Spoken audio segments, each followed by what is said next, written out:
Une production des studios Bass.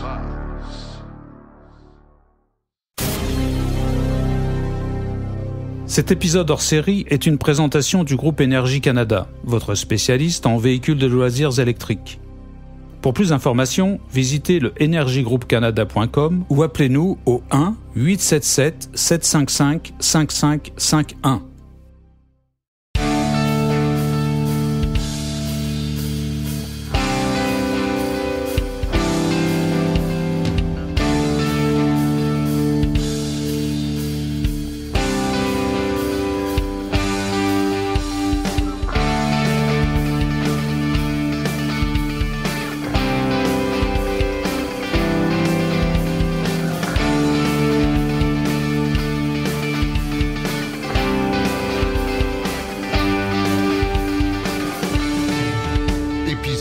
Hors série.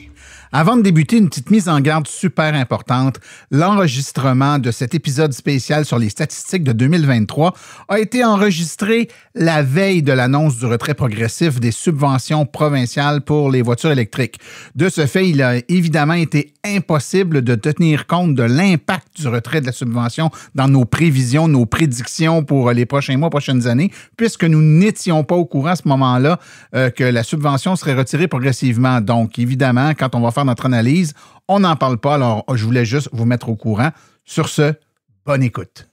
Oh, que ça fait longtemps qu'on l'entendait, celle-là. Bienvenue tout le monde dans ce hors-série de Silence on roule, un spécial dédié aux analyses statistiques des immatriculations de la SAC, compilées par l'AVEQ. Et je sais qu'à toutes les fois qu'on est supposé sortir ces statistiques-là puis qu'on saute un round pour les raisons qu'on va vous expliquer dans quelques minutes. Certains d'entre vous avez des papillons dans l'estomac, vous m'écrivez, vous écrivez à l'AVEQ pour savoir ce qui se passe. Mais soyez heureux, allez vous chercher un petit rafraîchissement. On passe ça dans quelques instants. Mais pour m'assister dans cette démarche, j'ai avec moi... Mesdames et messieurs, voici nos statisticiens et analystes de données, Fred Saint-Laurent et Jean-François Morissette. Messieurs, on est en train d'oublier qui on était, à force que ça fait longtemps qu'on ne s'est pas vu. Bonjour. Bonjour. On est là. Oh, vous êtes là, puis je tiens à le dire, puis on va le répéter durant l'épisode, je pense, mais c'était pas par manque de volonté ou par quelconque paresse de votre part qu'il y a eu un délai si long entre la dernière fois où on a fait un épisode et aujourd'hui, mais c'est bel et bien pour des raisons hors de notre contrôle. Peut-être, Fred, nous expliquer un peu ce qui s'est passé. Je dirais effectivement, paradoxalement, ne rien faire nous a pris plus d'efforts que de faire quelque chose. Ah, c'est l'apanage des gens travaillants, ça. Ouais, c'est ça. C'est bon, essayer de faire une histoire courte. On sait tous, c'est le plaisir que la Société de l'assurance automobile du Québec ont eu avec leur nouveau système informatique. Donc, en mars 2023, quand on leur a demandé la mise à jour trimestrielle, on a eu un gros silence radio. J'ai plus ou moins compris. On s'est réessayé pour juin. En juin, finalement, ils nous ont donné quelque chose. Mais c'est là qu'on s'est rendu de l'impact du nouveau système informatique dans les chiffres. Il y avait énormément de différences à plein de niveaux, dont, entre autres, beaucoup de noms de modèles qui avaient été raccourcis. Parce que historiquement, leur ancien système, je pense qu'il y avait juste un certain nombre de chiffres, de caractères, de lettres pour le nom du modèle et le nom de la marque. Et de fil en aiguille, ça s'est soit perdu ou peut-être avant, il arrivait à patcher, puis il n'y arrivait plus maintenant, peu importe. Donc, on se ramassait, par exemple, avec 7000 plus Tesla modèles ou plusieurs... Donc, on ne sait pas si c'est une 3, une X... On sait que c'est pas un Roadster. Puis les Cybertruck n'étaient pas encore arrivés. Fait que, mais c'est ça. Fait que ça nous laissait 4 véhicules, dont la 3 a été. Si, mettons, ça aurait été 2, puis c'est 2 à des nombres assez faibles, on aurait pu se dire, bof, c'est pas important. Mais là, on parle de 7000 véhicules et plus entre la 3 puis la Y, qui sont 2 gros joueurs sur nos routes. Donc, ça fait une bonne différence. C'est important de démêler ça. Et si vous ne le voyez pas dans la base de données, l'information plus précise est-elle quand même dans cette base de données? C'est-à-dire, est-ce qu'eux peuvent dire, ah ben oui, hein, il y a une erreur dans le fichier qu'on vous a donné, on va essayer de vous le redonner avec tous les noms. Est-ce que ça se faisait? Eux autres, non. OK. On leur a demandé s'ils pouvaient nous le faire, évidemment. Puis là, vu que j'en parle de même, évidemment, la réponse est non. Après certaines discussions, on est arrivé, je suis arrivé à les convaincre. Pouvez-vous nous donner le numéro d'identification du véhicule? Ou J'ai pas besoin des 6 derniers chiffres à droite, là. Juste la partie de gauche. Parce que par ce numéro-là, vous êtes capable d'identifier le modèle, right? Exactement. Okay. C'est du travail, mais on est capable. Oh. Fait que là, de fil en aiguille, ils ont accepté parce qu'eux autres, il fallait qu'ils vérifient au niveau de la confidentialité des données, et certains qui révélaient pas des informations confidentielles et tout ça. Bien sûr. Vu qu'on a juste la ville, qui est quand même assez vague, ils ont accepté de nous donner justement le NIV. Donc, fait que là, à partir de ce NIV-là, mais ça, on l'a pas eu pour juin, ça, on l'a eu pour octobre.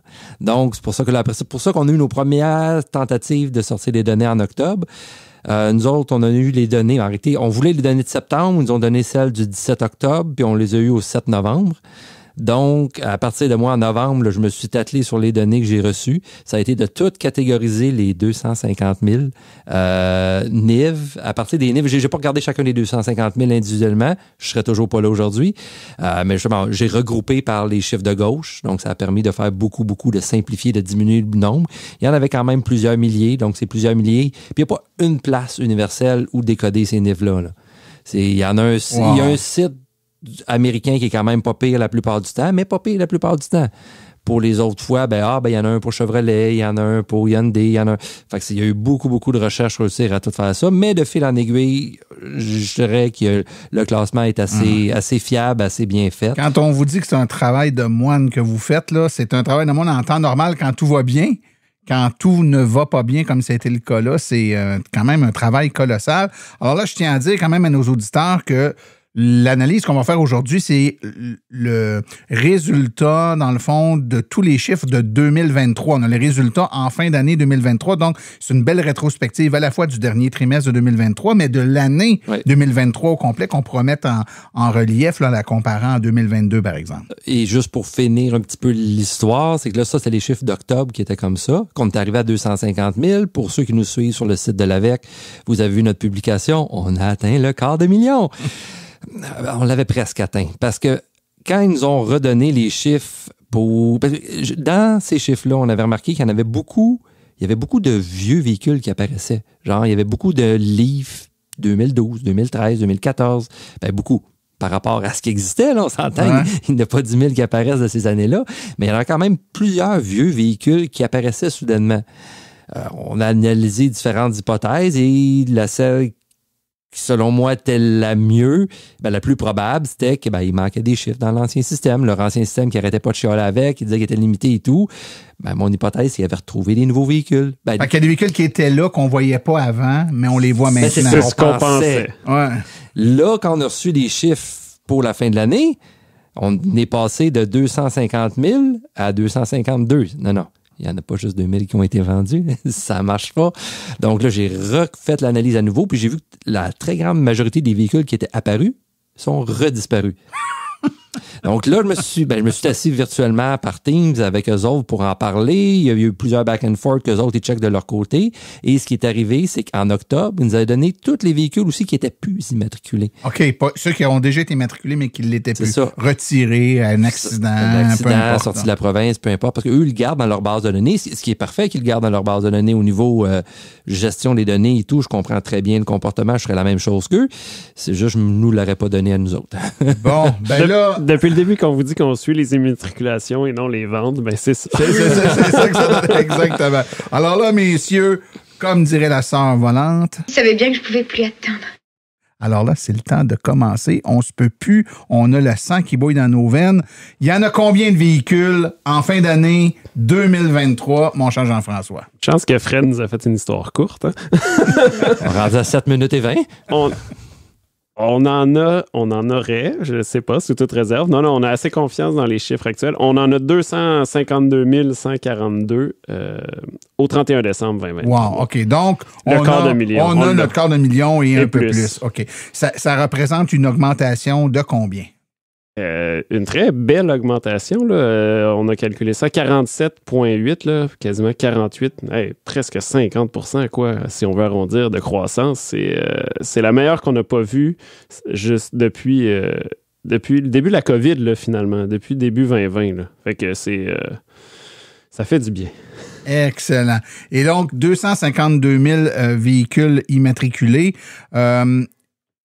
Et ça, ces véhicules-là, ça comprend quoi, là? Juste pour qu'on se comprenne, là, c'est juste des voitures, des véhicules de promenade, ça comprend quoi?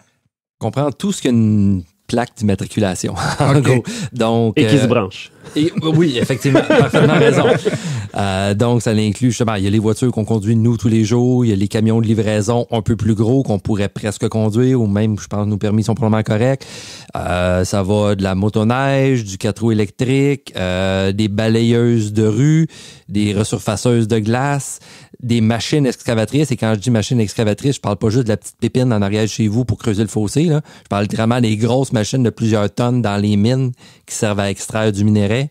On parle vraiment il y en a des électriques de ça, là, actuellement. Oui, justement. Ça fait partie des choses que j'ai vues. OK, ceux-là, ils n'ont pas vraiment de NIV. Il y avait des débuts de nom, des bouts de nom. Enfin, j'ai fait des recherches sur Internet.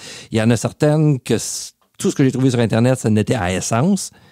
Puis toute l'architecture, puis même des fois, j'allais voir dans les plans de la machine, c'est vraiment basé sur une architecture à essence de A à Z. Ceux-là, je me disais que ça devait être une erreur. Il y en a d'autres que tu avais un moteur à essence, mais toute l'architecture de la machine était électrique. Donc, c'est facile, entre guillemets, d'enlever le moteur à essence puis de mettre quelque chose qui fait l'électricité. Fait que ceux-là, je les ai laissés. Okay. Mais il y en a même qui s'est vraiment vendu électrique. Il y en a une, je disais justement, c'est l'architecture de ça, c'est 7200 volts. Wow. Ça dépeigne sur du triphasé et tout. Je sais pas, ça doit pas être une batterie qui fournit ce courant-là. Non, c'est probablement branché. C'est électrique pareil. Ouais, tout à fait. Donc, on parle, vous l'avez bien dit, d'une augmentation de presque 50 %. Ça correspond à un ajout de combien de véhicules électriques sur nos routes, Jean-François? Pour l'année entière, là, donc sur l'ensemble de 2023, là, 81 550 enregistrements de plus, là, donc véhicules sur nos routes. Là. Ça veut dire il y a des véhicules probablement accidentés, il y a des véhicules retirés. Fait que les ventes sont vraiment plus élevées que ça encore. Excellent. Et si on regarde cette augmentation-là de presque 50 %, donc de 48 % ou à peu près, puis on compare à l'augmentation qu'on avait eue l'année passée, c'est mieux, c'est pareil, c'est moins bon? C'est mieux sur toute la ligne. L'an passé, cette année, ça a été 81 000 véhicules, à peu près 50 %.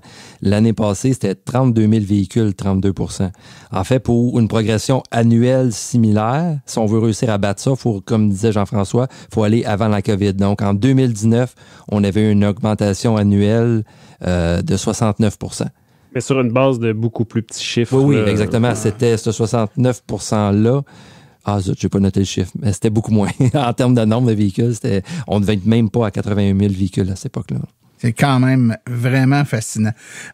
Et ce nouveau nombre de véhicules-là qui vient d'arriver sur notre marché vient probablement de faire augmenter notre part de marché de véhicules tout électriques. Là, on sait, puis quand on fait l'analyse par ville, là, vous nous donnez souvent le pourcentage des véhicules qui sont électriques pour une ville ou une région. Mais si on regarde pour l'ensemble du Québec avec ce qu'on a eu comme augmentation, on se retrouve à combien? Quelle part de marché de nos véhicules est électrique? On est rendu à 3,55. Ça paraît pas beaucoup, mais il y a 2 ans, on était à 1,85. Il y a 1 an, à 2,44. Là, on est à 3,55. On ajoute donc plus que 1% là, de part de marché par année, puis ça va en s'accélérant. Là, donc, ça veut dire que on commence tranquillement à remplacer notre flotte. Ah, il faut juste pas trop penser à la Norvège puis ces pays-là, si on veut pas trop avoir de peine quand on regarde ces chiffres-là. On va se regarder nous-mêmes par rapport à nous-mêmes. Hein. On dit ça aux enfants souvent quand ils se mettent trop en compétition avec les autres. Améliore-toi par rapport à tes propres performances. Je pense que c'est très bon de dire qu'on était capable de faire cette amélioration-là dans un contexte où, pendant une bonne partie de l'année, encore cette année, il y a plusieurs modèles de véhicules qui étaient difficiles à obtenir. On sait que ça s'est amélioré, mais il y a quand même eu une partie de l'année où c'est encore très, très long ou complexe d'avoir des véhicules. Donc, c'est vraiment une excellente performance. Jean-François, tu avais quelque chose à ajouter? J'allais dire, je veux mettre en perspective les chiffres. Là. Frédéric cherchait cette information-là tantôt.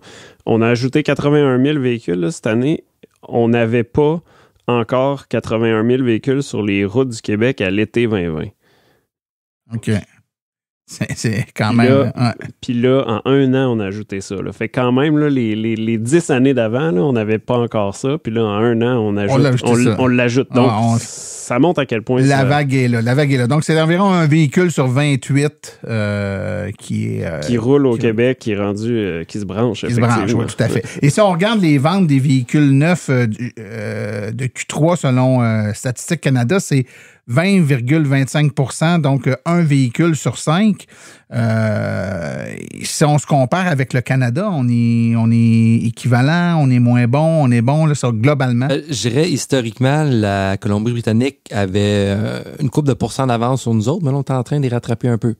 Est-ce que ça va se maintenir? Je ne sais pas, mais les derniers trimestres, on reprenait un petit peu de notre retard. Mais le Canada est meilleur parce que j'ai l'impression que ça a fini par décoller en Ontario. Il doit se vendre beaucoup de Tesla en Ontario parce que leurs chiffres sont rendus assez élevés. Là. Donc, la part du Canada est à 15,7 versus 18,9 sur les 3 premiers trimestres selon StatCan, là, donc Québec, Canada. Fait qu'on est en avance, mais pas autant qu'avant. Autant qu'avant. Bon, mais en fait, c'est parce que les autres rattrapent, là, finalement. Puis tant mieux. Je veux dire, moi, ça me dérange pas que l'écart qui nous rattrape, qui essaie de nous rattraper, ça veut dire qu'on est... Ça va faire des bandes, ça va être plus facile d'aller à Vancouver. Tout à fait. Et je tiens à dire que la dernière année qu'on vient de vivre, c'est une année dans laquelle, comparativement aux années précédentes, en tout cas depuis le début de l'électrification en général, je dirais, où on a eu des taux d'intérêt qui ont commencé à vraiment faire mal.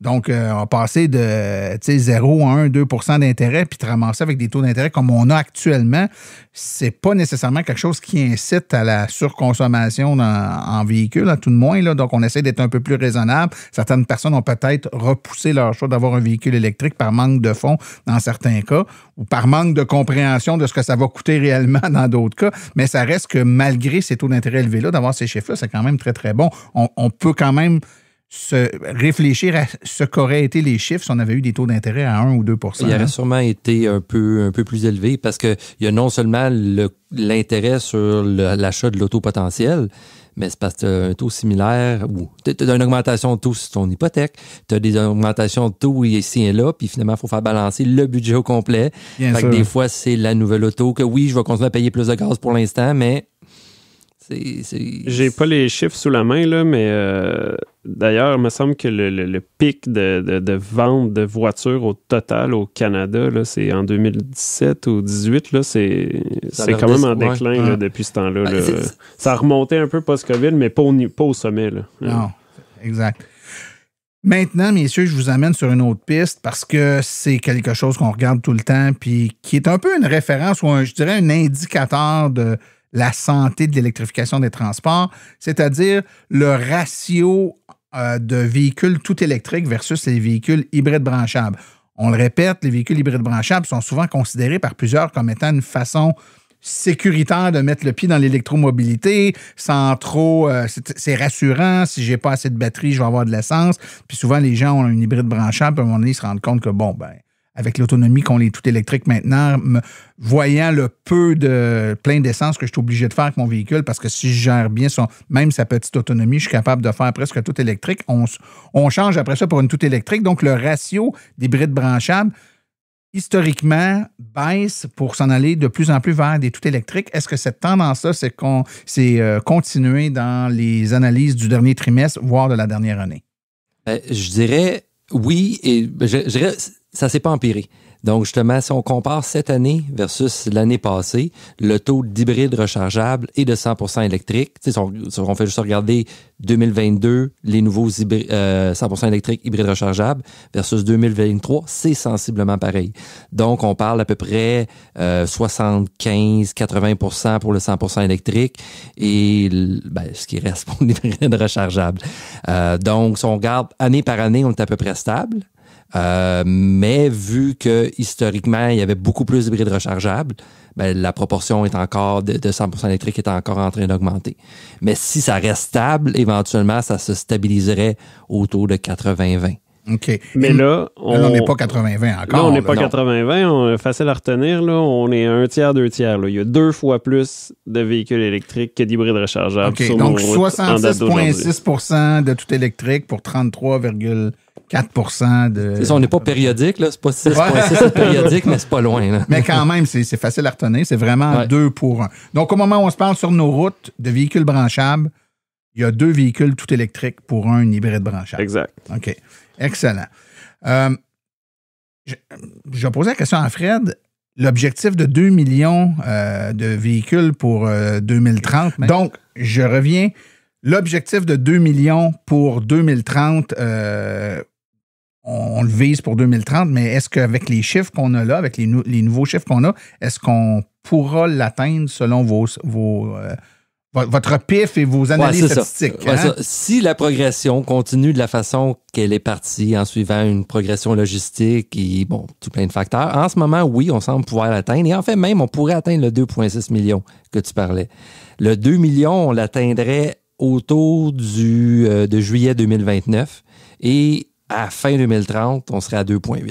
Si, comme c'est là, c'est maintenu. C'est ça. On ne connaît pas l'avenir, ça pourrait s'améliorer, ça pourrait se détériorer. Il y a tellement de facteurs qui peuvent rentrer en ligne de compte, que ce soit politique, géopolitique, des guerres, peu importe. Il y a plein d'affaires qui peuvent influencer. Les dernières années nous ont appris à rester prudents, je pense. Mais effectivement, c'est une bonne nouvelle dans la mesure où parfois les projections statistiques ne sont même pas de notre côté. Là, elles le sont. Maintenant, si on regarde les modèles de véhicules, on fait toujours un petit tour de roue des véhicules qui sont les plus immatriculés qui apparaissent sur nos routes. Est-ce qu'on a des surprises? Quelles sont les premières places, messieurs? Là, on va parler du total, là, pas de la progression. Donc, au total, sur nos routes, là, la voiture qui est la plus présente, je pense qu'il n'y a pas de surprise là, c'est toujours la Tesla Model 3. Il y en a 27 000 quelque chose là, 27 600, sur 252 000, donc c'est un peu plus que 10 là, 11 quasiment des voitures électriques. Là. Okay. Sa part de marché diminue, là, dans le fond, c'est une chose logique. Là. Il y a de plus en plus de diversité de modèles, là, donc même les plus gros joueurs, ils occupent moins de place qu'ils en occupaient dans le marché. Là. Fait que ça, je pense que c'est normal. C'est normal. Oui, tout à fait. On a un nouveau deuxième. Historiquement, on avait, dans les premiers, là, je vous rappelle, son recul de plusieurs années, là, on avait la Nissan Leaf qui était dans la première avec la Volt, qui, évidemment, au début, qui était en premier. Et puis là, il y a Tesla qui est apparu là-dedans. Il y a Bolt qui n'était pas trop loin. Kona, on l'a vu monter tranquillement pas vite. Il y avait la Prime aussi qui avait fait une belle montée, la Prime qui a été deuxième. Qui était deuxième pendant Elle n'est plus là. Donc, en deuxième position, qui est là? Oui, Kona, Hyundai Kona est rendu deuxième. C'est très serré. Là. Le modèle 3 est dans une classe à part, là, 27 000 kek. Après ça, le Hyundai Kona, 15 869 précisément. Devant la Chevrolet Bolt, là, qui est resté troisième, en fait, là, par rapport à l'autre année d'avant. Là. Puis, par contre, je pense que ça va changer au prochain trimestre. Oui, parce que là, il y a un modèle qui a monté dangereusement dans le palmarès, Fred. Et on peut, entre autres, je pense l'expliquer par le fait que les prix ont été ajustés, la rendant éligible à des subventions, la Tesla Model Y. Oui et non, ce que tu dis est vrai. Maintenant, c'était pas vrai à ce moment-là. Au 31 décembre, c'était pas encore vrai. C'est vrai. C'était à moitié vrai. Ouais. La version de base avait le droit à la subvention provinciale, puis la version longue autonomie 4 roues motrices n'avait pas le droit à la subvention provinciale. Mais ce trimestre-ci, ils ont descendu les prix drastiquement. Et tellement drastiquement qu'en fait que maintenant, la Model 3 a le même prix que la Model Y, ce que je trouve complètement absurde, mais c'est ça pareil. Donc, on peut s'attendre à ce qu'elle va continuer de monter. Hein? Surtout que la Bolt, elle ne continuera pas de monter. Ils arrêtent de la produire. Oui, tout à fait. Donc, c'est certain que la Model Y, à part... il y a 300 modèles Y de moins au 31 décembre. Fait qu'il doit déjà en avoir plus sur les routes. C'est ça. À l'heure où on se parle. Donc, Kona, qui est en deuxième place, 15 869. Chevrolet Bolt en troisième place, 14 744. C'était relativement proche. Tesla Model Y en quatrième place, 14 389. On est très, très proche, là, à quelques centaines près. Hein? Ça se pourrait même qu'elle prenne la deuxième place prochain trimestre. Là. En fait, c'est tout dépendant des ventes de la Kona, là. À part, c'est ça, avec tous les rabais qu'il y a eu, là, puis surtout qu'il y a de l'inventaire de Model Y, t'en veux une, tu vas au magasin, puis non, une attente. Oui, tout à fait. Tout à fait. En cinquième place? Ben là, c'est la Toyota Prius Prime là, qui est passée de la 2 à la 5e place. Là, elle a très fortement ralenti en 2023. Là, il y a une nouvelle génération qui est arrivée en cours d'année. Là, cette année, comme on l'a expliqué, avec les difficultés, là, on n'a pas le découpage là, par trimestre là, pour voir les progressions. Là, fait qu'on n'est pas capable de dire s'il y a une accélération ou pas encore là, mais sur dans les ventes. Mais sur l'année, c'est clairement un ralentissement majeur. C'est clairement un ralentissement. Cela dit, on en reparlera plus tard, mais Toyota n'a pas connu une mauvaise année malgré tout. Là. Okay. Aussi, ce qui est intéressant à souligner de la Prius, peut-être pour ceux qui se tiennent un peu moins au courant, la nouvelle Prius Prime, au niveau look et même quasiment format de véhicule, sur papier, c'est encore la même catégorie, mais elle est complètement différente de la Prius qu'on a tout le temps connue. Là. Ouais. Donc, pour quelqu'un qui se posait des questions, la nouvelle Prius, est, au niveau look, comportement routier et tout, c'est très différent de l'ancienne.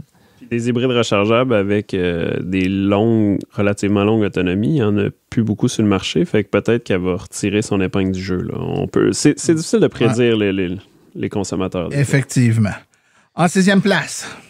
Ben là, tu en as parlé tantôt, là, on avait les leaders historiques, là, donc 6 et 7e, là, c'est nos Chevrolet Volt et Nissan Leaf là, qui sont encore là. La Volt fait du surplace, évidemment, ça fait un bon moment qu'elle n'est pas vendue. Mais elle descend pas, c'est bon qu'elle descende pas. Elle descend pas, ça veut dire que les gens gardent leur Volt, puis...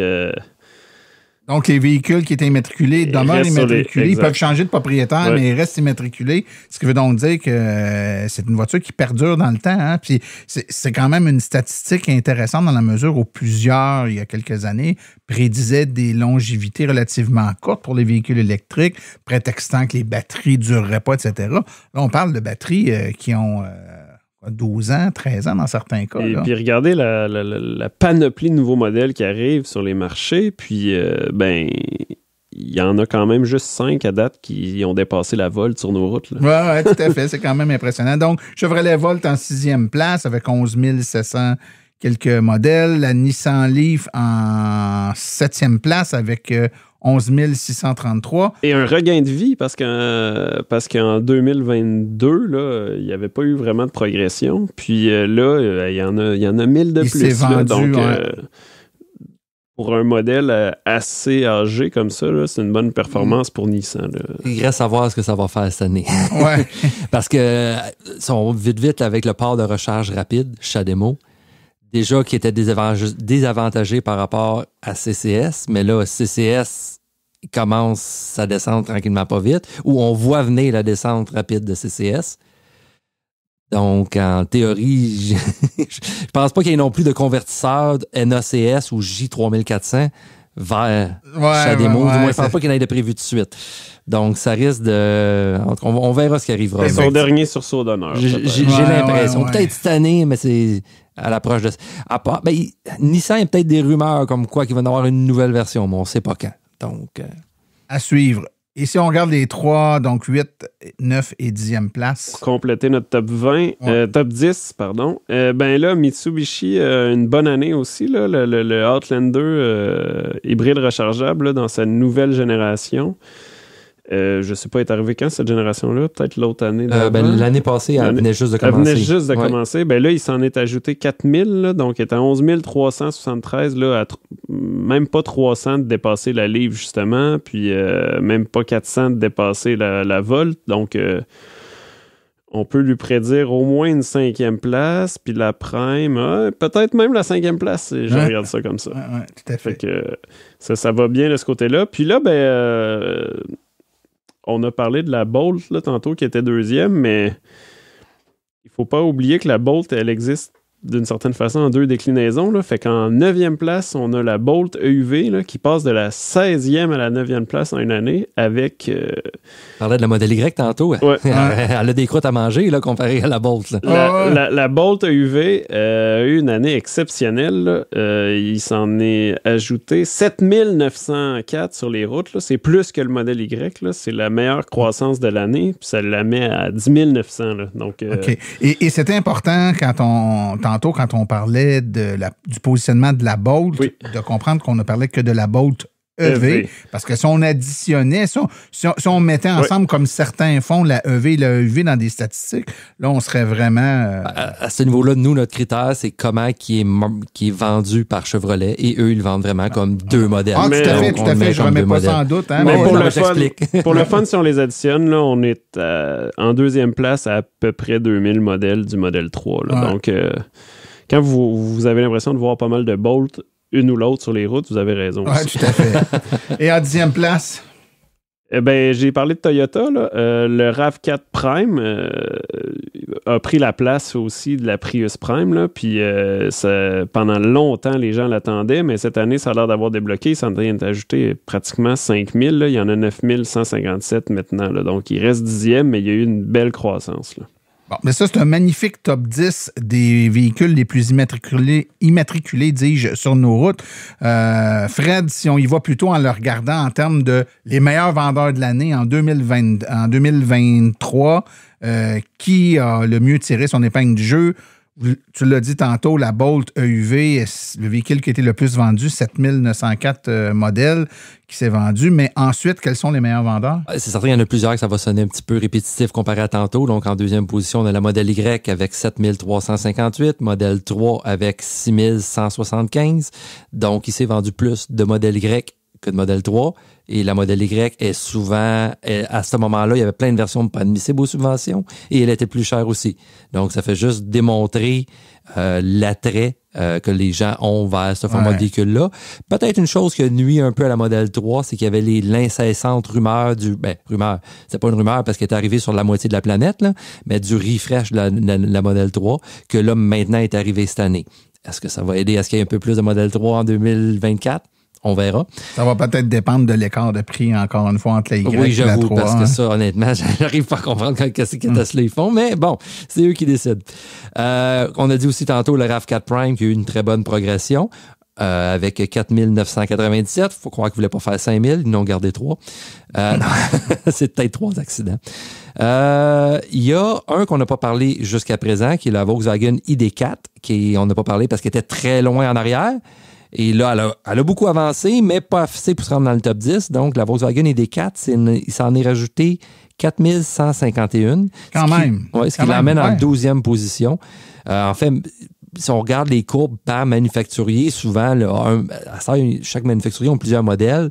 Qu'un modèle fasse un petit peu mieux, un petit peu moins bien et tout, ça paraît pas trop. Mais depuis un bout de temps, Volkswagen, c'est le seul véhicule qu'il y avait. Donc là, on commence à le voir un peu dans la progression de Volkswagen. Il commence à prendre un petit peu de vitesse. Ouais, tout à fait. Fred, oui? Je t'arrête un instant. Là. Ah ben oui, j'ai sauté le RAV4 Prime. Non, tu l'as dit. C'est juste pour vous dire que le Volkswagen, là, ce chiffre-là, là, c'est 4151 de progression, là, comme il partait d'un peu loin. C'est 268% de croissance. Là.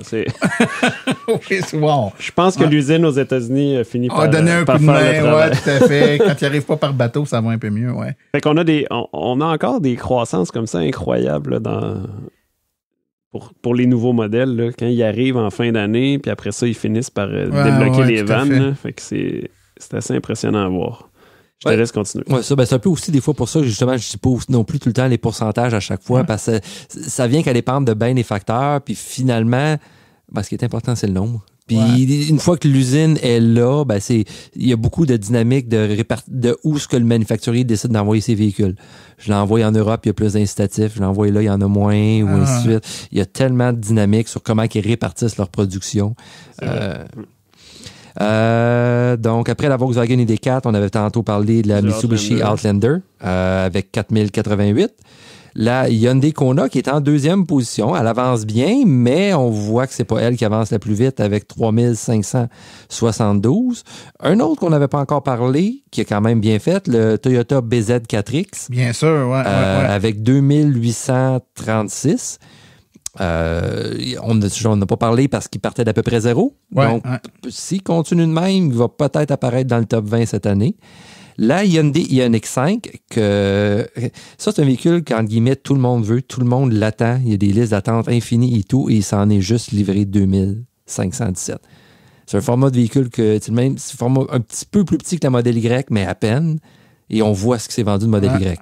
Donc, il y aurait beaucoup plus de capacité. Et justement, le fait qu'il n'ait 2500 seulement, ça l'explique le fait qu'il y ait des listes d'attente infinies. Infinies.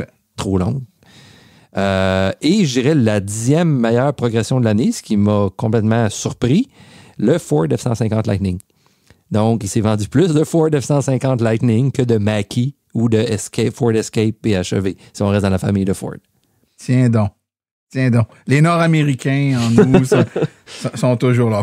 Je dis ça en même temps, juste à la blague. Là. Il y a plein de gens qui l'ont acheté puis qui en font une utilisation correcte pour le type de véhicule que c'est, mais on sait que dans l'ADN de beaucoup de Québécois / Canadiens, le gros véhicule a la marque. Et on voit que le Ford ne fait pas exception à tout ça.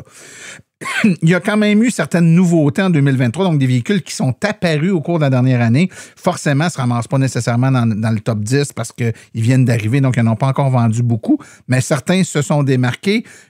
Quels sont-ils? Tu dis certains, il y en a 23. Ouais, j'ai dit certains se sont démarqués, ils se sont peut-être pas tous démarqués. Fait qu'en bas, le 23e serait une Rolls-Royce avec deux... Oh non, mais est-ce que la Spectre? Il y a deux Spectre. L'as-tu déjà vu? Non. C'est... Pour quelqu'un qui veut de la grosse bagnole luxueuse, en plus finir au niveau prix et tout et des mesures, c'est la bagnole. Il y a quelque chose. Moi, en faisant les stats, là, je collectionne les Pokémon. Là, des fois, j'envoie des messages à Fred. Là, je dis, j'ai vu une... Puis là, je regarde comment il y en a. Puis je dis, une sur 23, je suis tout content. Mais la Spectre, je ne l'ai pas encore ramassée. Non, il y en a deux. Fait que si vous envoyez une, achetez-vous un billet de l'auto. Non, honnêtement, j'ai été surpris de savoir qu'il était là. Je n'avais entendu parler qu'il arrivait aux États-Unis. J'avais vu certaines vidéos, certaines personnes qui avaient fait des reviews. Je pense pas qu'on est à l'étape de parler d'un succès commercial au Québec encore. Il n'y aura pas de volume, ce véhicule-là. Puis ils veulent pas de volume. C'est pas ça le but de la marque. Tout à fait. Mais un modèle qui pourrait avoir du volume, qui a fait une belle entrée, la plus belle entrée en 2023. Là, on parle bien de véhicules qui sont arrivés en 2023. Il y a des modèles qui étaient apparus à fin 2022, donc ils sont pas là-dedans, là, mais même en 2023. C'est proche dans le temps, ouais. 2023 même, là, c'est Hyundai aussi qui fait une bonne performance avec un nouveau modèle, le Ioniq 6, 1601 nouveaux véhicules cette année, dont à peu près la moitié, là, ça, on a les stats du dernier trimestre seulement, là, dans le détail, donc à peu près la moitié dans le dernier trimestre de l'année. Là, donc, probablement que ça va en s'accélérant. Là. Fait que le Ioniq 5... Ioniq 6. Ioniq 5 arrive peut-être un peu moins vite que prévu, mais au moins, chez Hyundai, ils sont capables de fournir le Ioniq 6. Là. Et puis, une fois de plus, on parle de format de véhicule. Ils ont réussi à nous en fournir 1601. C'est quand même... Peut-être parce que le véhicule pogne moins ailleurs, puis ils savent qu'ils vont pouvoir en écouler un peu plus ici. Il me semble être très prisé ici, en tout cas. Là. Parce qu'il n'y a presque pas de berline. Si on regarde dans la berline, il y en a 4. Si on veut être, justement, il y a la Model 3 qui est la championne. Il y a la Ioniq 6, la Polestar 2, puis la BMW i4. Ouais. C'est les 4 seules berlines qu'il y a. Donc, ça prend un quatrième joueur. Mais si tu te fies aux manufacturiers, c'est tout des SUV, les autres. T'sais, le Bolt est une SUV, la Kona est un SUV. C'est ça. Mais effectivement, en format berline, le choix est relativement mince, effectivement. Là. Et c'est une voiture qui a, dans le fin fond, les mêmes caractéristiques ou presque la Ioniq 5, donc en termes d'infrastructure à 800 volts, vitesse de recharge. Il y a beaucoup de gens là, qui focusent là-dessus parce qu'ils ont l'impression que leur vie va se passer plus vite dans le futur avec ces véhicules-là. Bon, je fais des blagues, là. Évidemment, c'est des caractéristiques intéressantes, surtout pour les gens qui font beaucoup de routes. Donc, on retrouve dans ce modèle-là exactement les mêmes caractéristiques, c'est la même plateforme. Donc, je pense que il y a des gens qui ont peut-être basculer aussi en fait, de l'une à l'autre. Tu parlais de long trajet. Pour un long trajet, tu vas faire ton long trajet plus vite avec ce véhicule-là parce qu'il consomme moins. Donc, il recharge à la même vitesse, donc tu as plus de kilomètres par temps de recharge. Exact. Ensuite, mon cher JF. Ioniq 6 démarque vraiment là, parce qu'après ça, le deuxième modèle, c'est la moitié moins, là, 884, chez Nissan, l'Aria. OK. Suivi de chez Mazda. Mazda, là, on parle pas souvent de Mazda. Le CX-90, ça, c'est donc dans la version hybride rechargeable, et qui en a quand même un bon 585. Là. En quatrième place, là, dans les nouveautés 2023, je pense que ça, c'est à souligner aussi, c'est le Lexus RZ 450e, donc la version, finalement, Lexus du Toyota BZ4X, là, 452. Donc, encore là, si on veut un peu compter des modèles ensemble, là, Toyota avec le Lexus, avec le BZ4X, puis si on prend le Solterra de Subaru dont on n'a pas parlé, c'est toute la même plateforme. Ça fait quand même une assez bonne performance pour cette plateforme-là au complet. Oui, exact. Je soulignerais peut-être 2-3 petites choses là, dans ce classement-là, des nouveautés. On a VinFast qui fait son arrivée. 261 quand même, le VF8 en 6e place. C'est pas beaucoup, hein? Moi, en fait, quand je m'explique pourquoi ma réaction, j'ai vraiment l'impression qu'il y en a plus que ça. On entend beaucoup les gens en parler, j'en croise sur les routes, j'en vois régulièrement sur la route. Moi, je l'ai croisé un à date, du moins un que j'ai remarqué. Ah, ben, faut croire j'en ai croisé pas mal aussi. Moi aussi, je l'ai croisé pas mal. Je suis quand même surpris qu'il s'en ait vendu. Ben là, évidemment, 261, c'est en au 31 décembre. 2023, ouais. Donc ça n'est peut-être vendu. On est 3 mois plus tard, il y en a peut-être d'autres de vendus, là. 2,5. Mais quand même. Ouais, 2,5. Presque, ouais. Je soulignerais aussi en 7e place Dodge, le Dodge Hornet, parce que ça fait longtemps qu'on n'avait pas entendu le mot Dodge dans notre podcast. J'ai un autre mot qui va avec, parce que c'est à peu près le même véhicule aussi, c'est le Alfa Romeo. Ben oui. Oui. Dans les deux cas, je pense que c'est la première fois qu'on mentionne le mot Dodge et le mot Alfa Romeo ici. Donc, il y aura peut-être un quiz là, à la fin de l'année, puis je vous demanderai quelle était la première fois qu'on a dit le mot Dodge. Prenez des notes. Mais c'est ça, les deux, c'est le même véhicule avec un changement de badge, un peu comme la Solterra versus la BZ4X. Oui, tout à fait. Je remarque que dans ce palmarès-là de nouveautés 2023, il y a quelque chose qui me fait plaisir, moi, là, par des formations professionnelles, c'est de voir le Bright Drop Zevo 600, 117 quand même. Le Bright Drop, pour ceux qui ne connaissent pas, c'est je prends une camionnette de livraison, genre de petit camion style Econoline là, de livraison, qui est quand même de belle taille. Là. C'est pas un petit véhicule. Moi, j'ai l'impression qu'ils ont essayé de le grossir le plus possible pour qu'il rentre encore dans un espace de stationnement, puis c'est là qu'ils ont arrêté. Donc, c'est des véhicules qui sont prisés par les gens qui font de la livraison de colis ou des trucs comme ça. Il y en a quand même 117 sur les routes. C'est une belle percée là, pour ce véhicule qui commence à peine. Là. C'est mieux que bien d'autres modèles de voitures passagères. Quand ça fait des années qu'on vous dit que l'électrification, ça va se faire vite dans tout l'aspect logistique, là, transport de marchandises, ben c'est ça qu'on est en train de voir. C'est une question de 5 de piastres, puis qu'ils sont capables de calculer que ça revient rentable sur le long terme, ou même sur le moyen terme. Fait que maintenant qu'il y a des véhicules qui existent pour le faire, ben il y a le marché, là. Il y a quand même quelque chose qui m'a surpris dans ces véhicules-là, dans ces nouveaux véhicules de 2023. 47 Chevrolet Blazer EV. Yep. J'avais la perception qu'il n'y en avait pas encore sur les routes. C'est les concessionnaires. Non, ils ne sont pas censés nous donner ceux qui ne sont pas immatriculés à une personne. À part, peut-être c'est immatriculé au concessionnaire puis c'est leur véhicule de démo, peut-être. Mais si c'est un véhicule qui a été reçu puis qui n'est pas encore livré puis qui attend d'être livré, ça, ne sont pas censés. Il y en a théoriquement 47 qui ont une plaque là, prête à rouler. Je ne sais pas son où, mais il est censé en avoir. Excellent. Le EV9, pardon, qui vient... C'est un autre similaire. Je ne savais pas qu'il est arrivé à ce moment-là, mais il faut croire qu'on a 32 EV9. C'est ça. Fait que des fois, ces chiffres-là, je ne sais pas s'il faut les prendre avec des pincettes ou s'ils sont... Ben, les EV9 ont commencé à être livrés aux États-Unis. Oui, ça c'est... Donc, et puis les Blazers aussi, mais justement, c'est qu'ils ont arrêté les livraisons parce que ceux qu'ils ont eu, ils ont eu des problèmes.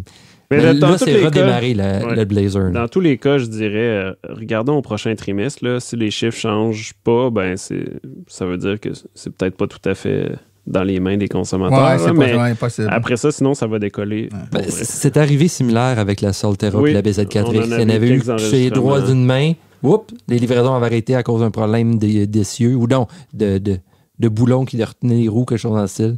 Et ça a recommencé 6 mois après. Messieurs, faisons l'exercice qu'on a fait tantôt de façon un peu informelle et plutôt que de regarder les modèles de véhicules comme tels, regardons les marques. Donc, si on y va là, en prenant tous les véhicules qu'une marque de véhicule fait pour être capable de les positionner, oui, Frank? J'irais 3 autres qui sont arrivés, qui sont des véhicules. Honnêtement, ça non plus, je ne savais pas qu'on avait, puis il y en a beaucoup qui les attendent beaucoup. Le Rivian R1T, R1T, le Rivian R1S, donc le pick-up et le VUS, et le Fisker Ocean. Il ne doit pas en avoir des tonnes. Non, on parle de 622.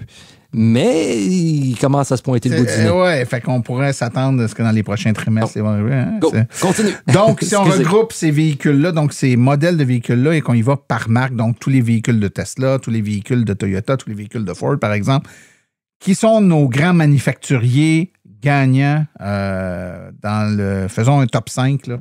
Ben, tu viens presque de les nommer, là, formellement. Tesla, il n'y a pas beaucoup de changements. Tesla demeure en première place. Là. Ils ont à peu près 18% là, de notre flotte électrique au Québec en date d'aujourd'hui. Chevrolet est deuxième. Chevrolet puis Tesla avaient gardé à peu près le même écart depuis quelques années, mais là, c'est ça. On ne sait pas ce qui va se passer avec l'arrêt de la production de la Bolt, puis l'arrivée là, des nouveaux modèles. Ouais, l'Equinox, le Blazer, ben, ça dépend un peu quand est-ce qu'ils vont arriver. Fait que je ne sais pas si Chevrolet va réussir à garder sa deuxième place cette année, parce que derrière, il y a Hyundai. Mais en même temps, on voit, on est à 18%, 15,2%, 12,9%. Donc, il y a quand même un peu d'écart entre les... J'ai l'impression qu'il va garder sa place, mais il va perdre beaucoup d'avance sur Tesla, puis Hyundai va le rattraper, puis il va commencer à se pointer en arrière. Bon, Nostradamus vient de parler. Non, mais tu pourras sortir ma prévision en même temps l'année prochaine. Je suis sûr que cette clip-là va sortir dans quelques mois. Mais encore là, j'aimerais ça me tromper.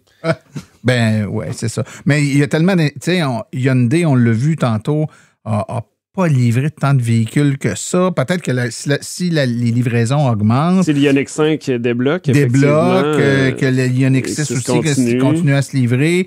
Et, le nouveau Kona, s'il continue... Tout à fait, puis on voit qu'il a bien fait, là. Ouais. On le voit dans les immatriculations. Donc, ça pourrait venir pousser un peu dans les... Surtout si les livraisons de Chevrolet, Blazer et Equinox se font un peu plus tard dans l'année, donc partent avec un retard, là. Et après ça, pour compléter, mettons, le top 5 de nos marques, ben là, on a Toyota et Ford. Toyota à 10,5% puis Ford à 8,2%. Ben Toyota, c'est parce que on en a pas mal parlé tantôt, mais on avait le Prime, Toyota Prius Prime historiquement, le RAV4 Prime qui est rendu assez populaire, puis là, le BZ4X qui arrive. Fait que là, tout d'un coup, il y a une certaine diversité de modèles, donc avec une des championnes historiques dans la Prius, fait que ils ont une bonne part de marché. Mais là non plus, je suis pas capable de prédire l'avenir. Je sais pas s'ils vont rester là. On va se limiter quand même au top 5, mais si on regarde juste ce qui se distingue en dehors du top 5, Fred, il y a quand même des choses intéressantes qu'on remarque là, chez les autres manufacturiers. C'est ça, parce que pour les autres, en gros, tout le monde garde la position à laquelle il était, à part justement Kia, qui a pris la 6e place de Nissan. Donc, une petite remontée de Kia qui a inversé avec Nissan. Sinon, Mitsubishi se rapproche justement de Nissan et pourrait les dépasser. Du moins, si on se fie surtout à leur progression avec le Outlander. Ils ont juste un modèle, mais d'un côté, Nissan, ils ont 2 modèles avec pas nécessairement beaucoup de nombre. Donc, ça se pourrait que Mitsubishi les rattrape. Et comme j'ai dit un petit peu aussi tantôt, on commence à avoir une bonne accélération de Volkswagen avec la ID4 qui prend du volume.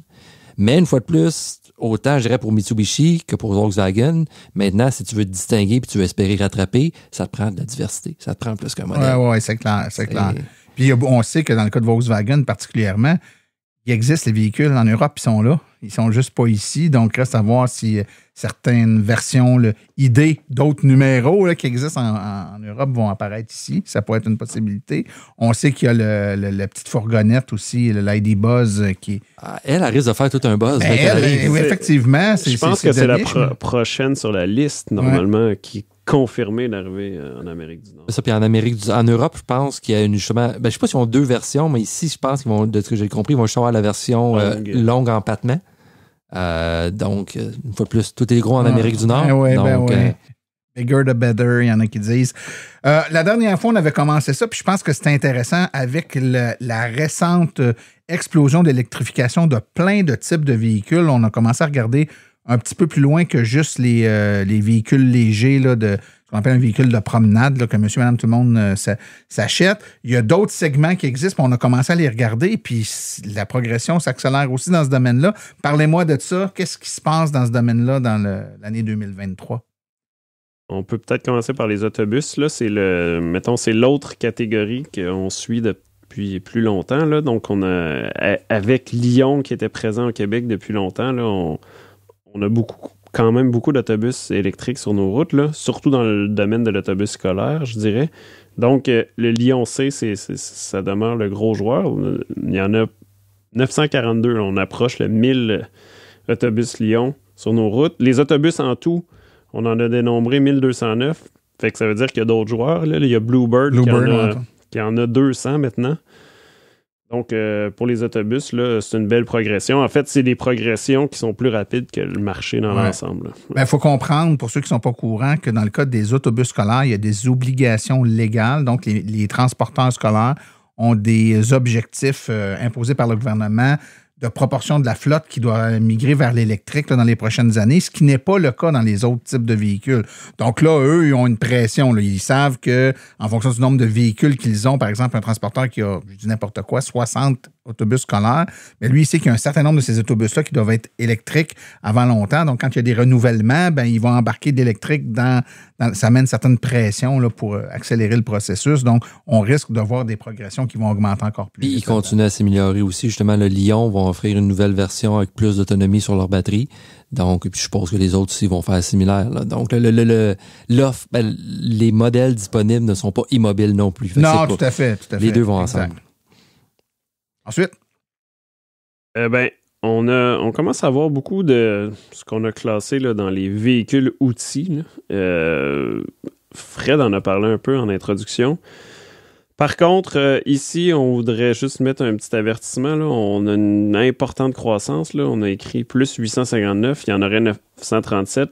Là, probablement qu'il y a de la croissance artificielle. Puis que ça, il y a toutes sortes de modèles qui ont été retrouvés dans la nouvelle base de données de la SAC. Puis là, on s'est mis à niveau. Fait qu'on va le regarder plutôt dans les prochains trimestres, voir ça ressemble à quoi côté croissance. Mais clairement, comme on a expliqué en introduction, là, il y a une diversité de modèles là, qui apparaît, puis on a toutes sortes de choses. Là, des balais de rue, des surfaceuses, des véhicules. Oui, puis on commence à en avoir de plus en plus des balais de rue électriques, des camions de vidange là, électriques, des tracteurs.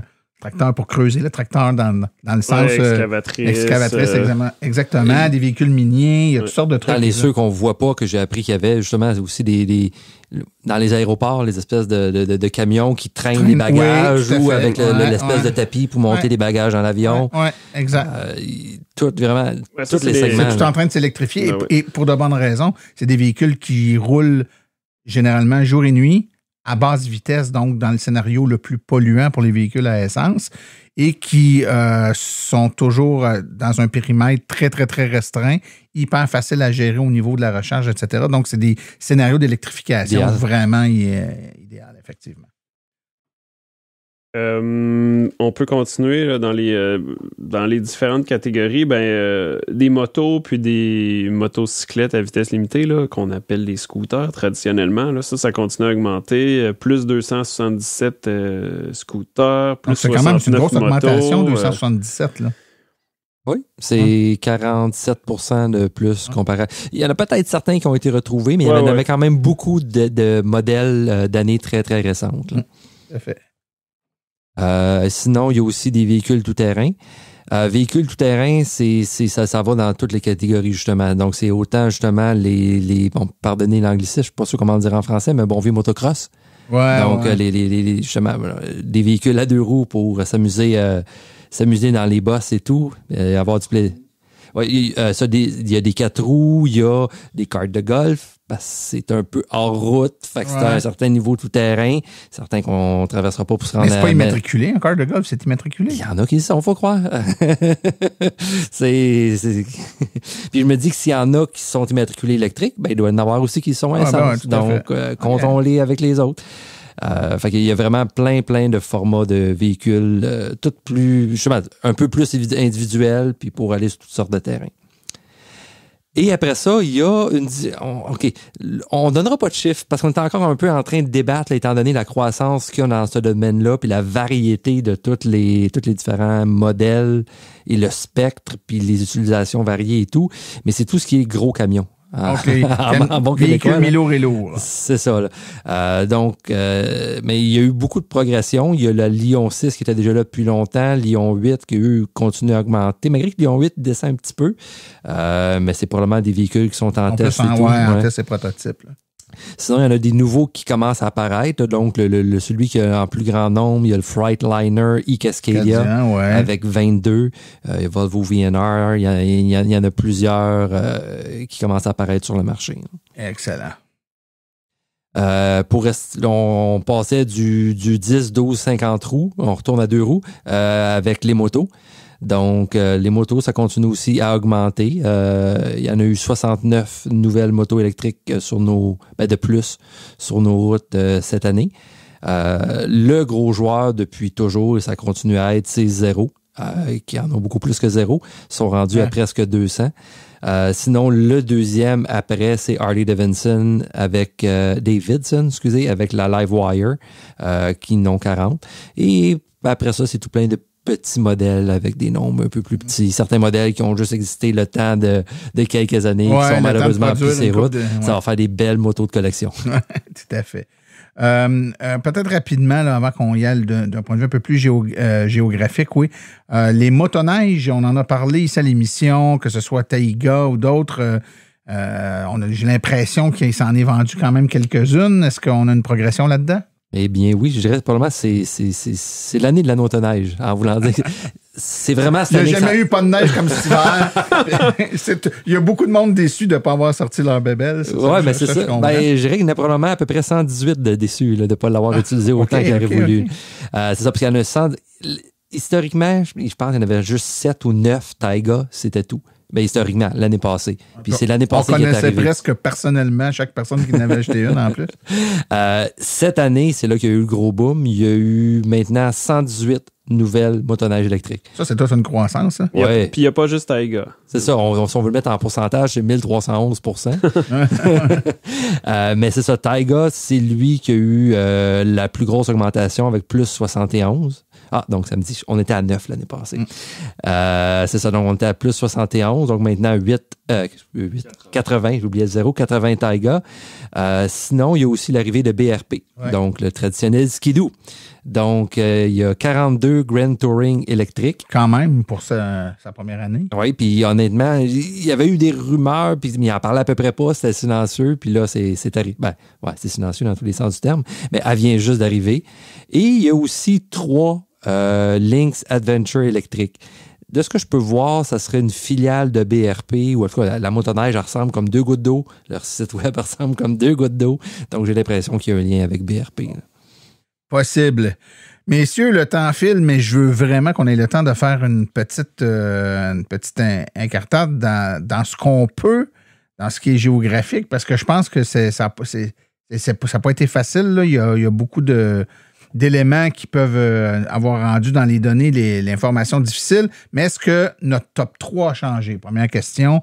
On avait un top 3 là, de régions qui semblaient être les championnes en électrification.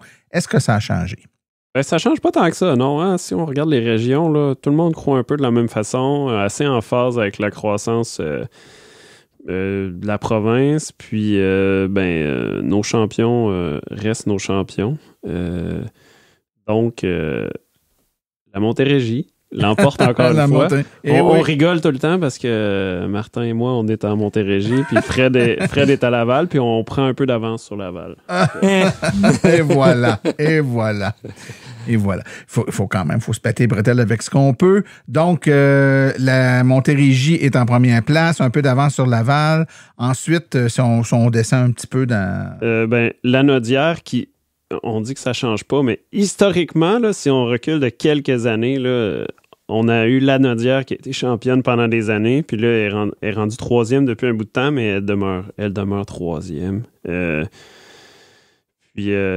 Attends, je suis dans le graphique, là, je ne sais plus par cœur. Après ça, c'est Montréal, puis... Montréal qui a dépassé l'Estrie. Par un cheveu, là, à peine. Et un cheveu très, très fin. Ouais. Oui, fait qu'un changement dans notre top 5, c'est vrai. Oui, tout à fait. Ça crée un... Mais ça pourrait très bien, là, prochain trimestre, reprendre son ordre. Puis, en fait, là, même ça, c'est... On le regarde en termes de part de marché, là, puis... C'est ça, c'est en termes de véhicules. Justement, si on prend le total de tous les véhicules, on prend le total des 100% électriques hybrides rechargeables divisé par le total de tous les véhicules. Comme ça, justement, des endroits... Sinon, ça vient qu'à glorifier les villes où il y a trop d'autos versus moins de transport en commun et tout. Donc, ça permet si on veut, d'être près de la réalité de chacune des différentes régions. Là. Puis là, il y a des statistiques là-dessus qu'on n'a pas en temps réel. Là, fait que c'est des statistiques de l'année d'avant. Fait que peut-être que... Et puis il y a des changements démographiques entre les régions un peu. Fait que des fois, les populations changent. Fait qu'il faut prendre ça avec un grain de sel, là, les chiffres. Là, quand avec même. la précision. Mais les tendances sont réelles. Les ordres de grandeur sont bons. Puis d'ailleurs, on dit part de marché. je voudrais vous parler de la Montérégie parce que là, on approche du cap tranquillement des 5 %. On a parlé du 3,55 au début de l'émission pour l'électrification du Québec au complet, mais en Montérégie, on était à presque 74 %. Là, donc, on s'en va vers le 5 %. Ça veut dire qu'on approche d'une voiture sur 20 sur les routes en Montérégie qui serait électrique. Là. Après ça, t'as Laval, t'as Montréal, t'as la Naudière, t'as Montréal puis l'Estrie qui sont aussi au-dessus du 4 %. Les Laurentides aussi. Fait que t'as 6 régions qui ont dépassé le 4 % là. Donc, eux autres sont au-delà de la moyenne. Quand même. Et quand vous nous avez donné tantôt le chiffre global pour le Québec, ça nous permet aussi de situer les régions par rapport à une ligne là, qui serait le comparable, qui serait le Québec dans son ensemble. On est bien conscient qu'il y a des régions du Québec, par contre, qui doivent avoir des taux très, très bas. La Côte-Nord, par exemple, puis tout ça, on s'attend à ce que, historiquement, sont toujours beaucoup, beaucoup plus bas. On a beaucoup de disparités. Là. En fait, le nord du Québec est un peu en bas de 0,5 %. Là, donc, on a plus que 4 % de points de pourcentage entre les différentes régions. Là. Fait que c'est... Et messieurs, est-ce qu'on a des statistiques pour les villes? Historiquement, oui, on fait un top. Chaque région, on fait différentes statistiques. Chaque région, on va chercher la meilleure ville, ou on fait vraiment les 20 villes qui ont le meilleur taux de pénétration du véhicule électrique, un peu comme on parlait tantôt, le calcul pour les régions. Malheureusement, en ce moment, ces deux tops-là sont hors service. Sont en construction avec des petits cônes oranges un peu partout autour. Ce qui arrive, c'est que dans les données que la SAC nous ont données, j'ai l'impression qu'il y a quelques erreurs. Il suffit que des fois, un véhicule soit pas catégorisé dans la bonne région. Ou c'est peut-être aussi, un peu comme disait Jean-François, c'est que pour eux, on part, parce que la SAC, ça c'est disponible à tout le monde sur Internet, fournissent le total de tous les enregistrements de véhicules au Québec. Et là, on parle d'un fichier de 6-7 millions de lignes. Là. Ouais. Donc, vraiment, chaque véhicule, chaque enregistrement est listé, sans information personnelle, personne ne s'inquiète. Mais donc, ça permet vraiment d'avoir... Puis, dans certaines villes, c'est une ville de 1500 personnes. Il y avait 1500 ou 1005, autour de 1000 et plus, il y avait 22 véhicules dans le fichier global, alors que nous, dans le fichier électrique, on avait peut-être 40-50. Fait qu'on a plus de véhicules électriques qu'en théorie, il y a de véhicules tout court. Mais le nombre de véhicules tout court est un peu suspect aussi. Il y a certaines choses à y clarifier à ce niveau-là. Plutôt que de propager des erreurs, vous avez décidé de mettre un... Les données sont mais qu'on publie l'article, les données vont être encore là dans les graphiques interactifs. Les gens vont pouvoir aller les consulter s'ils veulent. On les mettra pas, on les cachera pas, mais on les mettra pas en avant non plus pour partir de fausses rumeurs. Là. Je pense que c'est une sage décision. Mais pour les grandes villes, probablement que les chiffres fonctionnent assez bien. C'est des petites municipalités qui sont un peu à risque parce que tu changes de 3 véhicules puis ça change tout le pourcentage. Ah, c'est sûr. C'est ça, alors que tu fais ces mêmes 3 erreurs-là sur le bord entre Montréal puis Laval, mais ça paraîtra pas. Ça paraîtra pas du tout, effectivement. Écoutez, alors, on va tout de suite peut-être y aller avec une petite conclusion.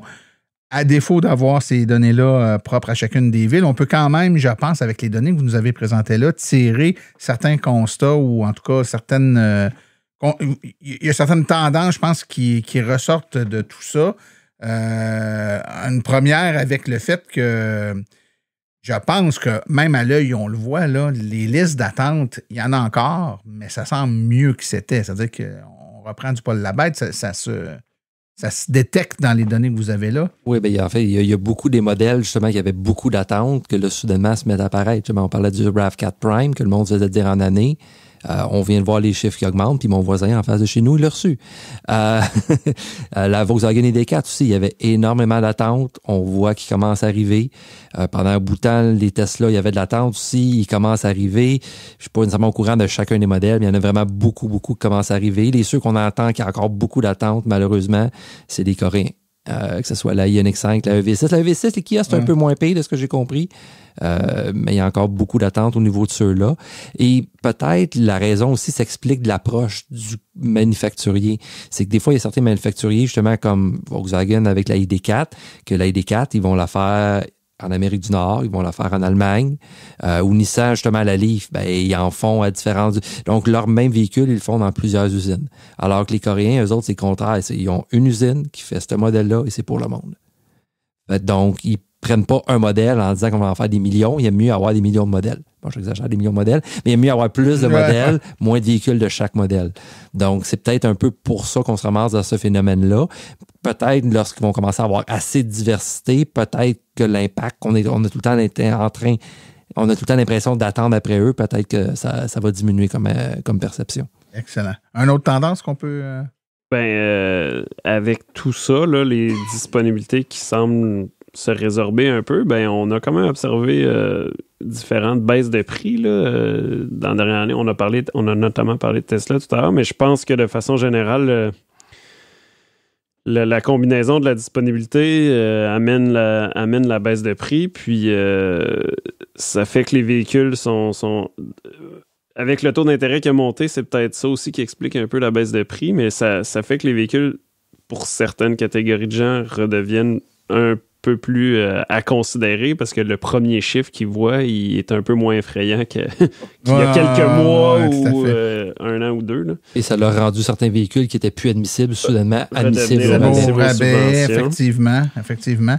Je pense qu'il y a quelque chose, Tesla, on en a parlé amplement tantôt, mais il y a quelques autres modèles d'autres manufacturiers qui sont exactement dans la même situation. Par exemple, je pense à la Mach-E qui était juste admissible dans certaines configurations, que là, maintenant, toutes les Mach-E, à part la GT, sont admissibles aux deux rabais aussi. Puis il doit en avoir d'autres aussi. Là. Je ne suis pas nécessairement tous, mais il y en a plusieurs. Ouais. Et un autre dernier constat? On entend beaucoup dire que de la part des manufacturiers, des concessionnaires, surtout aux États-Unis, mais veut pas, ça se reflète ici. Puis des fois même, il y en a certains en Europe qui commencent à dire ça aussi, que il n'y a pas de demande, on n'arrive pas à tout vendre. C'est pas qu'il n'y a pas de demande, justement, on le voit, ça se vend. C'est pas vrai, ça? Mais non, mais on le voit là, dans nos chiffres. Ça réaugmente. Est-ce que, justement, c'est certain que si eux autres étaient dans l'illusion au début que on va réussir à jamais n'avoir qu'à attendre, puis on va pouvoir les vendre à un prix d'or parce que tout le monde les veut tout le temps, puis ainsi de suite, puis que le monde les arrache, puis qu'il faut qu'ils attendent 2 ans pour les avoir, c'est certain que dès qu'ils commencent à avoir une disponibilité un peu plus normale, je parle comparé à un véhicule à essence. Je dirais pas qu'elle est aussi disponible qu'un véhicule à essence. Mais le marché se normalise un peu pour certains modèles. Donc, ça se rapproche de ce que ça devrait être, ce que les clients aiment, puis ce qui aide à l'adoption du véhicule. Donc, c'est certain que ça va peut-être paraître moins miraculeux, mais c'est quand même là, le phénomène est là.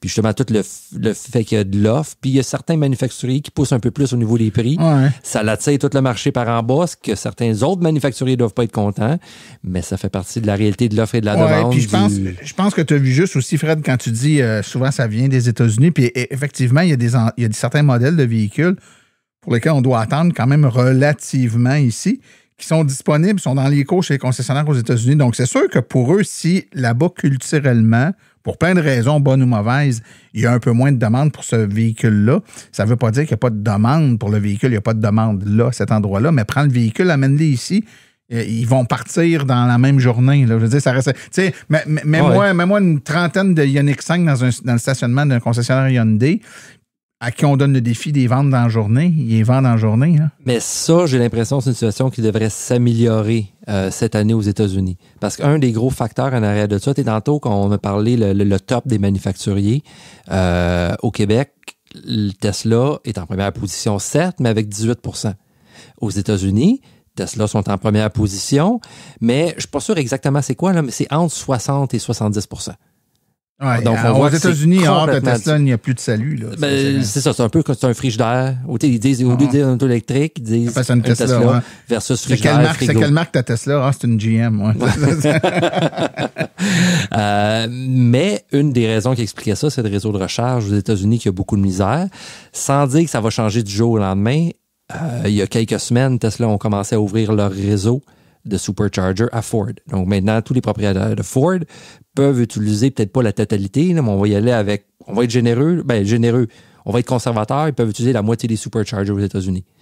Ce qui est mieux que n'importe quoi qu'il y avait déjà avant. C'est une explosion de nombre de bornes accessibles instantanément. Et surtout fiables, qui marchent bien. Ouais, c'est ça. Qui sont certains de ce qu'ils vont avoir comme service. Aussi là-bas. Mais c'est pour ça qu'il faut faire attention aussi quand il y a des gens qui parlent du marché de la voiture électrique.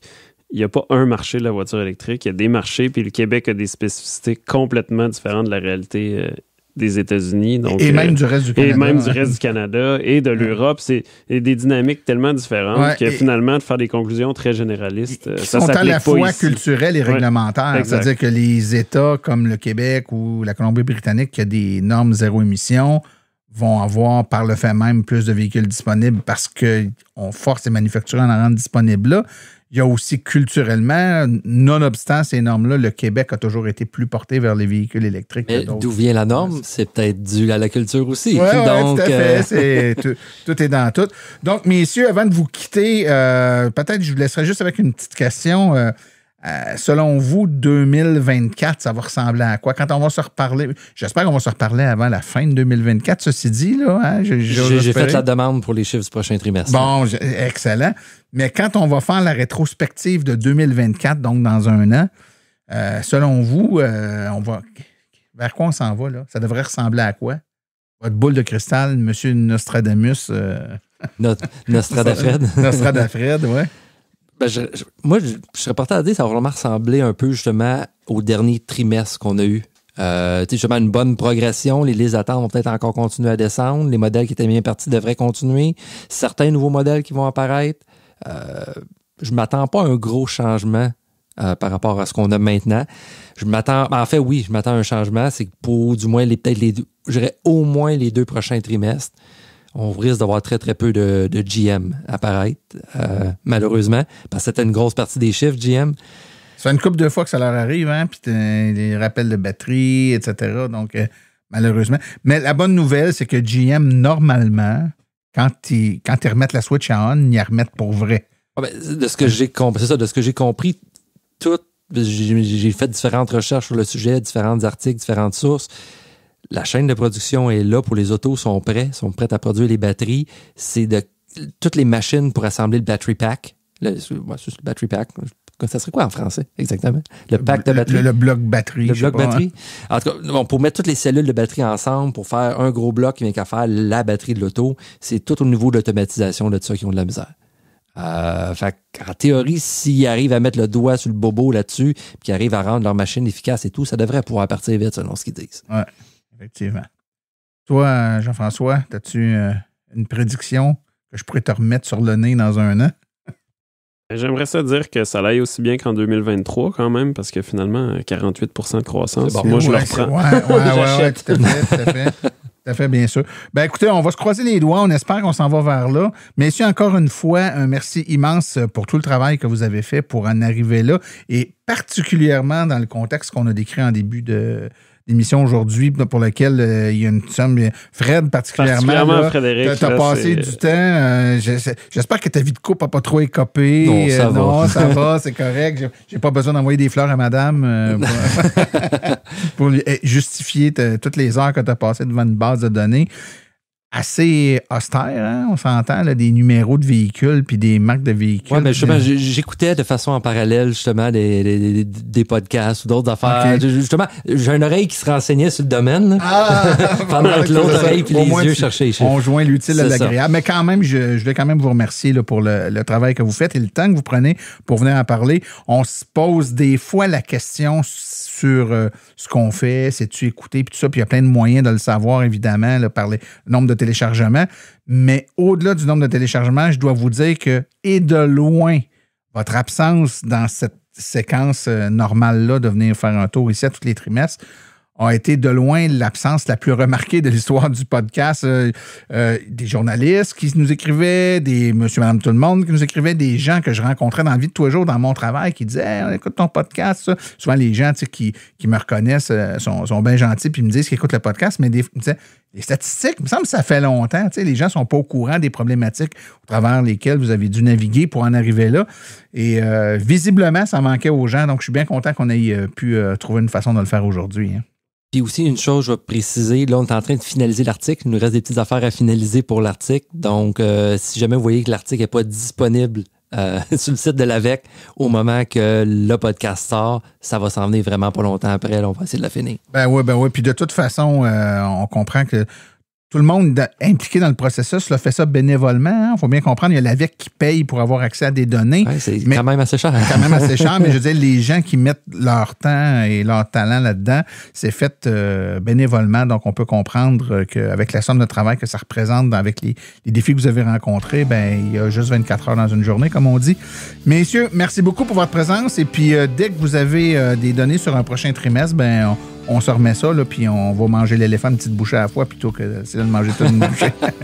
Merci beaucoup, messieurs. Merci.